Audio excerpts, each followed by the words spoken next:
할렐루야. 모든 영광 하나님께 드립니다. 오늘 특별히 또 이 3부 찬양대 지휘자님께서 새로 부임을 했습니다. 광고 끝난 뒤에 새로 인사하는데 이렇게 은혜가 충만할 때 인사하는 것이 좋을 것 같습니다. 우리 교회에 이상화 집사님이 계시는데 어린이 찬양대에 인도를 하는데요. 똑같은 이름을 가지고 계신 이상화 집사님이 부임을 하셨는데 앞으로 한번 나오십시오. 앞으로 오십시오. 마이크 앞에 서서 인사하시고 말씀하시고. 예. 저번 주에도 인사드렸는데 만나뵙게 돼서 너무 반갑습니다. 인도하신 하나님께 너무너무 감사드리고 최고의 하나님께 최선을 다해서 찬양을 드리도록 열심을 내도록 하겠습니다. 감사합니다. 네, 감사합니다. 돌아보고 갔는데 이리 오세요. 어디서 만원 받았다는 얘기를 들은 것 같은데 오세요. 만원 받고 싶은 것 같은데 나한테 만원 받아봤습니까? 안 받아봤습니까? 처음이에요? 받아본 일 있어? 와, 대단해. 오늘 만원 축하합니다. 네.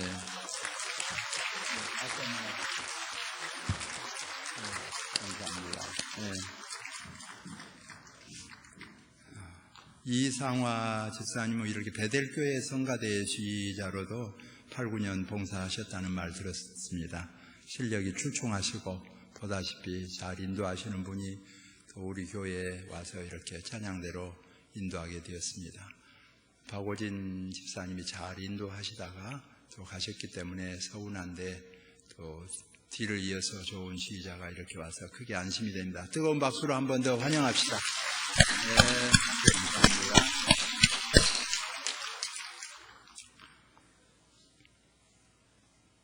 험난한 세상을 살아가면서 좋고 굳은 많은 사람들을 만나게 됩니다.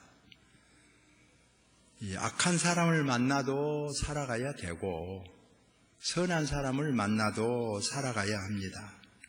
이는 어쩔 수 없는 일입니다. 가정에서도 그렇고 직장에서도 그렇습니다. 사회에서도 그렇습니다. 그건 우리들의 과제입니다. 오늘 본문에서 요셉을 보면서 또 거울로 삼습니다. 먼저 이 악한 행위도 선하게 풀었습니다. 형들의 행위는 정말 악하였습니다. 어머니 없는 어린 동생을 생각해 주지 않았습니다. 죽이려고 구덩이에 쳐 넣었습니다. 끌어내서 종으로 팔아먹었습니다. 돈 받고 팔았습니다. 그 결과 남의 집에 가서 종살이를 하게 되었고 억울하게도 옥살이까지 하게 되었습니다. 분하고 원통한 마음을 금할 수가 없지요. 특별히 이렇게 가족 간에 당하면 그 아픔이 크다고 합니다. 그래 형제간들에게 분란이 일어나면 조정이 안 된다고 판사들이 말하지요. 끝까지 평행선을 유지한 것은 형이 그럴 수 있을까? 차마 나한테 동생이 그렇게 하다니, 누나가 이런 것들이 얽혀서 도저히 용납이 안 되기 때문에 용서가 안 되는 것입니다. 그런 형들을 통해서 옥살이를 하면서 겪은 아픔이 얼마나 크겠습니까? 전에 고재봉이라고 하는 사람이 있었습니다. 자기 입장에서는 너무 억울하죠. 그래서 억울한 옥살이를 하고 나왔습니다. 그래서 복수를 해야 되겠다 생각하고 도끼 들고 가서 일가족을 7명을 도끼로 찍어주고 있습니다. 전부 다 일가족을 찍어준 희대의 살인사건이었죠. 근데 안타깝게도 그 복수하려는 사람은 이사를 해버리고 애매한 다른 가족을 그렇게 했기 때문에 너무너무나 가슴 아프고 떨리는 사건이었습니다. 그 근본은 본인이 억울한 옥살이를 했다 생각했기 때문입니다. 그러나 예수님을 옥중에서 만나고 주님을 영접한 후로 회개했습니다. 그리고 그의 안타까운 말이 조금만 내가 예수님을 빨리 만났어도, 이 감옥에 들어오기 전에만 만났어도 이렇게는 하지 않았다. 이렇게 분하고 원통했어도 결말을 그렇게는 내리지 않았을 것을, 그것이 가장 큰 후회였습니다. 회개하고 회개했습니다마는 지상에서는 해방받을 길이 없지 않습니까? 결국 그의 눈을 기증하게 되었고, 형장의 이슬로 사라지면서는 목사님의 기도를 받고, 인애하신 구세주여 내 말 들으사 죄인오라 하실 때에 날 부르소서 찬송하며 형장의 이슬로 사라졌습니다.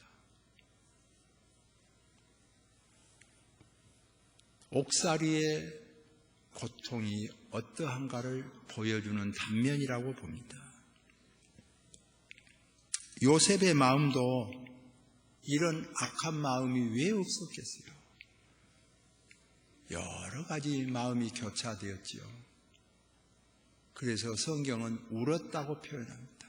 그 울었다는 말 속에 형들이 이럴 수가 있는가? 종살이에서 억울함 이렇게 당할 수가 있는가? 옥살이의 고통을 생각하며 가슴이 아팠습니다. 그래서 분풀이를 하면서 우는 것이 아니라 이 형들을 용서하면서 우는 것을 보여줍니다. 당신들이 나를 팔았으므로 염려하지 마소서. 당신들이 나를 팔아서 이곳에 보낸 것이 아니라 하나님이 내 가족, 내 백성 살리려고 먼저 보냈습니다. 악한 것도 선하게 해석을 했습니다. 결과적으로 보면 하나님이 뜻이 있었지 않습니까? 팔았다고 염려하지 마소서. 하나님을 내가 대신하리까? 하나님이 우리를 살리려고 하나님이 먼저 보낸 것뿐입니다. 이런 위로를 하면서 울었다는 표현을 쓰고 있습니다. 그 말 속에 사연이 다 담겨 있는 것을 보게 됩니다. 목포 가서 김대중 대통령 기념관을 보면서 느꼈습니다. 어떻든 무슨 노벨 과학상이나 화학상이나 의학상이나 문학상이나 없지 않아요. 이웃의 일본은 그렇게도 많은데 우리나라는 없지 않아요. 딱 하나, 그것도 평화상 하나 있는데 또 이 말 저 말 한 사람도 있잖아요. 그 김대중 대통령이 노벨 평화상을 받았는데 참 받을 만한 분이구나. 한 사람의 역사가 이렇게 대단할 수 있을까 생각했습니다. 자라는 과정, 대통령이 된 위대함도 있지만은 그것보다도 저에게 다가오는 것은요, 그 교통사고, 아직도 풀리지 않은 수수께끼, 그 교통사고, 저질러졌다는 교통사고를 통해서 장애를 입어서 평생 지팡이를 짚어야 하는 아픔이 있었잖아요.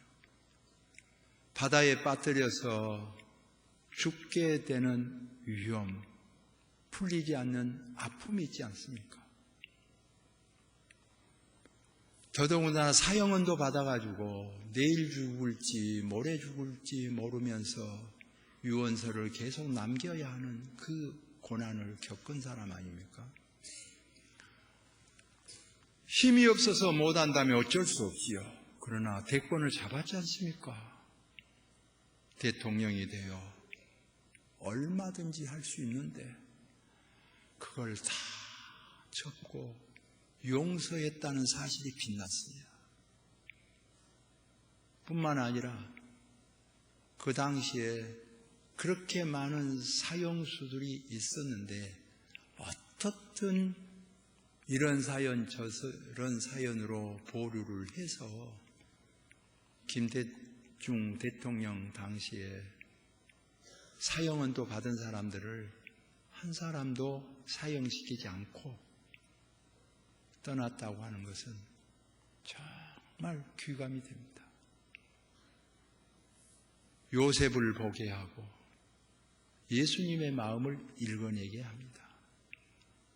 참 좋은 지도자였다 생각합니다. 실제로 기적 같은 일이지 않습니까? 이게 음악을 잘하면 음악적인 천부적인 소질이 전수되지요. 미술 잘한 집안은 미술이 전수되죠. 체육을 잘한 집안은 체육 그 흐름이 있어요. 보면 다 그런 건 아니지만 대체적으로 예능 계통은 그 흐름이 있잖아요. 상대를 해보면 그냥 안동 김씨가 나온 것이 아니죠. 그 정치적 감각이 뛰어납니다. 그 사람들을 상대를 해보면 이런 점이 있었구나. 그렇기 때문에 역사적으로 보면 백제 신라가 싸워도 결국은 신라가 이기잖아요. 고구려 백제 신라가 싸워도 결국은 신라가 통일하고 이기잖아요. 어느 한쪽이 달라졌으면 변화가 있었겠죠. 지금도 보면 여러 각도에서 정치 감각이 뛰어납니다. 방법이 없잖아요. 계란으로 바위치기죠.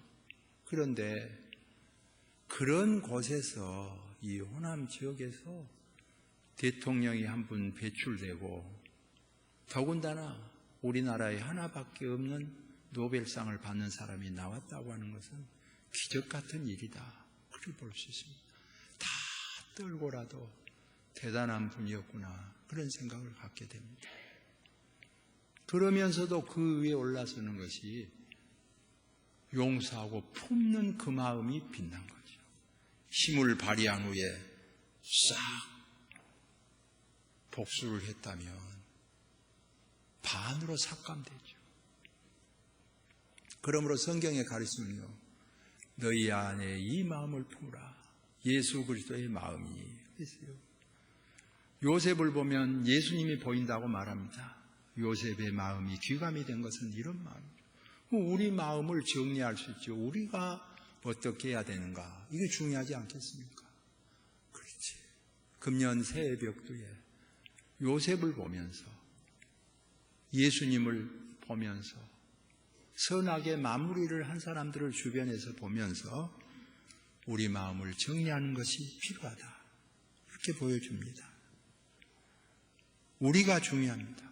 금년 새해 벽두에 예배 드리러 오기 전까지 가졌던 모든 생각이라도 선하면 은혜 갚으면 더 말할 것도 없이 좋지만은 악한 악도 결론은 선으로 결론을 내리는 축복이 저와 여러분에게 이루어지기를 소망합니다. 그 다음이 요셉은 아버지를 섬기며 형제들까지 돌보는 것을 보여주고 있습니다. 이게 귀감이 됩니다. 노인의 아버지를 공경하는 마음입니다. 어려서는 힘이 부족하니까 아버지를 따르지요. 중년이 되면 멀어지고 노년이 되어갈수록 멀어진 것이 사실입니다. 짐승도 발로 차잖아요. 특별히 본문에서 노인의 얼굴, 아버지는 노인이 되었어요. 힘이 없어졌죠. 그런데 그 노인의 아버지를 공양하는 요셉의 모습을 보여줍니다. 성경의 가르침은 노인의 얼굴을 경외하라 그러죠. 노인 앞에 일어서라지요. 너희 부모를 공경하라. 그리하면 장수하리라. 이런 복을 하나님이 약속하셨습니다. 그런데 현실에는 어렵지 않습니까? 갈수록 노인들이 자괴감에 빠지고 어려움을 겪지 않습니까? 그런데 이 요셉이 노인 아버지를 잘 공경한 모습은 우리에게 기감이 됩니다. 더 나아가서는 형제들까지 잘 돌보는 겁니다. 잘한 형제들이 아닙니다. 잘못한 정도가 아닙니다. 원수 같은 형제들입니다. 자기를 죽이려고 했고 팔았고 종살이하고 감옥살이하게 만든 그 형들에게 내가 힘닿는 대로 돌보아 드리리이다. 뿐만 아니라요, 조카들까지 돌보겠다고 하지 않습니까? 천사 같은 마음입니다. 하나님의 백성의 마음 자세를 보게 합니다. 그래서 요셉을 보면 예수님이 보인다, 그런 말을 합니다.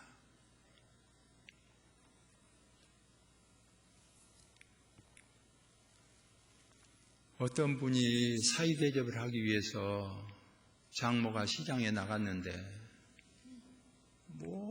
소고기, 돼지고기, 닭고기, 반찬 가릴 거 없지요. 제일 신선하고 좋은 거 새 사위를 접대하는데 오죽하겠어요. 좋은 것만 골라가지고 와서 정말 진수성찬을 차려서 사위를 접대하지요. 그런데 쉴만한데 오후에 시골에서 조카가 올라왔어요. 대접 안 할 수 있습니까? 조카라도 대접해야지. 그래서 다시 시장에 가가지고 보는데 아니 금방 그 사이에 다 너무나 값이 올라버렸더라는 거예요. 반찬값도 다 올라버리고 고기도 다 오르고 쌀값도 다 오르고 다 올라버렸더라는 거예요. 뭘 말합니까? 사랑으로 보냐 안 보냐를 보게 하고 조카가 참 가까우면서도 멀다, 그걸 보게 합니다. 성경은 진실하기 때문에 사촌보다 육촌, 팔촌보다 오히려 자칫하면 조카가 멀 수 있지요.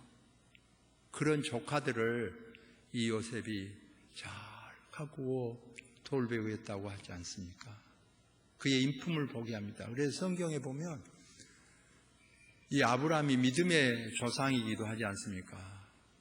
잘한 점도 있고 잘못한 점도 있죠. 우리보다 좋은 점도 있지만 아브라함은 우리보다 못한 점도 많습니다. 그래도 왜 믿음의 조상 아브라함이라고 추앙하냐? 그 일면 중에 하나를 보면요, 조카 롯과 함께하고 정말 조카에게 잘한 것을 보게 돼요. 조카에게 말합니다. 여기 땅이 쫙 펼쳐져 있지 않느냐? 네가 좋은 곳을 알아서 골라라. 네가 우하면 내가 좌하고 네가 좌하면 내가 우하겠다. 유명한 말 아닙니까? 그때 아주 좋은 조카 말고 보통 정도만 돼도요, 아이고 삼촌, 제가 같이 따라서 사는 것만 해도 감사한데, 그동안 은덕만 해도 감사한데 정말 지역적인 것만 좀 가져도 감사하고 정말 남은 거 그만 가져도 감사한데 무슨 그런 말씀이십니까? 먼저 차지하십시오. 먼저 고르십시오. 그러지 않겠어요? 특별히 좋은 사람 아니라 보통 사람이라도. 근데 쫙 둘러보고요, 그때 소돔과 고모라가 멸망하기 전인고로요, 소알까지 들려있는데 기름진 땅이요, 농사짓기 좋고 양치기 좋은 것을 싹 둘러가지고, 그러면 내가 이걸 차지하겠습니다. 그리고 싹 가지고 떠난 거 아니에요. 남은 것은 뭐요? 헤브론 산지밖에 더 있어요. 아무것도. 그래서 이 아브라함이 헤브론 산지를 바라보면서 뭐 해가지고 있는 거죠. 인간적인 아픔, 또 잘해주봤자 소용없다는 거, 검은 털 난 것들은 거둘 필요가 없다, 이런 여러 가지 생각 들지 않겠어요? 이런 아브라함에게 하나님께서 말씀하신 거죠. 아브라함아, 아브라함아, 내가 너와 함께하마. 동서남북을 다 둘러보아라. 네가 바라보는 땅을 내가 다 주마. 하나님 차지하는 축복이 있기를 소망합니다. 내가 너에게 주마. 그래서 믿음의 조상이 되고 거부가 된 거죠. 눈앞에 보이는 욕심 다 차리면 나중에 롯의 모습이 불타 없어질 것들을 찾아가지고 쫓겨나가고 그 추악한 일들이 벌어지고 그런 것이 성경에 기록되어 있지 않습니까? 아브라함이 아름답게 보이는 모습은 그 먼 족간이라고 볼 수 있습니다. 가깝고도 멀지요. 현대는 더 멀어지죠. 이 조카를 따뜻하게 한 그 모습을 보게 되고 나중에 전쟁이 일어났을 때 목숨 걸고 조카 가족을 구하기까지 하는 그런 모습까지 보여줍니다. 그래서 아브라함이죠. 아브라함을 보면 예수님이 보입니다. 요셉을 보면 예수님이 보입니다. 오늘 우리가 새해 벽두에 이런 거장들을 보면서 우리 자신을 다듬는 자세가 필요합니다. 결론적으로 우리 주변에 잘한 사람도 있고 못한 사람도 있습니다. 그 중에서도 섭섭한 것은 그렇게 하지 않을 사람이 그랬을 때 서운한 거 아닙니까? 그래서 형제간 재판을 붙으면 서로 용서할 수 없기 때문에 법관들이 말한 대로 화해가 되지 않는다고 하지 않습니까? 세상에 형이 그럴 수 있을까? 세상에 동생이 나한테, 누나가 나한테, 동생이 나한테 그럴 수 있을까? 이 서운함 때문이죠. 근데 요셉을 보면서 그렇구나. 이럴 때 하나님 믿는 백성의 모습이 필요하구나. 그래서 과감하게 악도 선으로 갚는 훈련이 필요하죠. 하나님이 살아계시고 역사하시기 때문에 그 가정에 그 심령의 복의 복을 더하는 은혜입니다. 이 생각 저 생각 다 가질 수 있지만은 결론을 내릴 때는 주님의 마음을 품고 내리는 것이죠. 그러므로 성경의 가르침은 너희 안에 이 마음을 품으라. 어떤 마음이냐? 곧 예수 그리스도의 마음이니 십자가 위에서 못 박는 자들을 용서하고 못을 박도록 영리하게 실제로 실체를 가지고 지시해야 하는 자들 있습니다. 더 미운 자들이라고 하지요. 그들마저도 다 자기가 하는 일을 속을 몰라서 그렇습니다. 알면 그러겠습니까? 그런 자세로 품는 예수님의 마음을 품는 자세죠.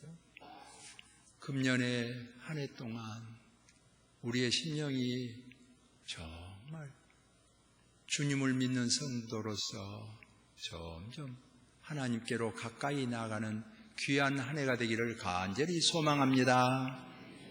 기도하겠습니다. 은혜와 사랑이 풍성하신 하나님, 갈수록 각박하고 어려운 세대라고 합니다. 성경 말씀대로 물이 없어서 기갈이 아니요 음식이 없어서 고갈이 아니라 말씀을 제대로 먹지 못하여 기갈이요 고갈 상태에 있는 우리에게 하나님의 말씀을 우리 심령밭에 내려주옵소서. 은혜 베풀어 주시길 원합니다. 오늘도 요셉의 마음을 보면서 우리의 마음이 정리가 되게 하여 주시고 원수 갚는 것이 우리에게 있는 것이 아니요 하나님께 있음을 알게 하여 주시고 우리는 기도할 뿐 훌륭한 신앙의 선진들을 바라보면서 새로운 정립이 되기를 소망합니다. 시간이 가고 세월 가서 돌아보면 사랑으로 했던 일은 후회가 없지만 사랑을 저버리고 한 일은 다 후회임을 성령님 깨닫게 하여 주시고 은혜 베풀어 주시기를 원합니다. 우리 모든 교회가 원하는 것도 많고 많지만은 우리의 가정으로부터, 직장으로부터, 교회로, 사회로, 국가와 민족 속에서 성경 말씀대로 제일은 사랑이라고 했사오니 사랑으로 결론 짓고 사랑으로 승리하는 아름다운 교회 되게 하여 주옵소서. 예수님의 이름으로 기도하옵나이다. 아멘.